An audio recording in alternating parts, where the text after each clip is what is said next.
Are you facing the "your iPhone is currently unable to access cellular data" error? It can be really annoying, but there are several possible reasons behind it, like network settings, software issues, or problems with your SIM card. Don't worry, in this guide, I'll show you simple solutions to get your cellular data working again. Let's dive in. Solution 1. Turn on and off airplane mode. Open Settings on your iPhone. Look for airplane mode at the top. Turn on and turn it back off, and see if this helps you to get your cellular bar or not. Solution 2. Eject and reinsert SIM card. Sometimes a simple SIM card reset can help.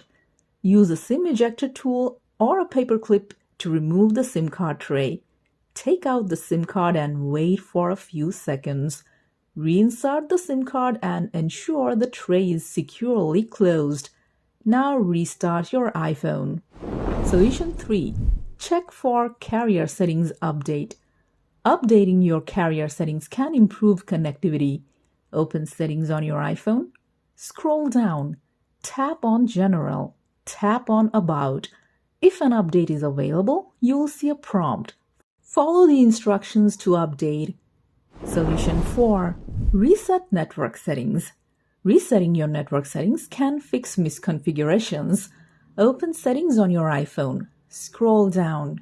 Tap on General. Tap on Transfer or Reset iPhone. Then select Reset.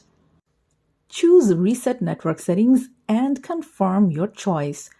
Note, this will erase all saved Wi-Fi passwords. Solution 5. Update iOS. Keeping your iPhone updated can fix bugs. Open Settings on your iPhone. Scroll down. Tap on General. Tap on Software Update. If an update is available, download and install it. Now you know how to fix the "your iPhone is currently unable to access cellular data" error. If this guide was helpful, be sure to subscribe for more troubleshooting tips and stay tuned for the next video.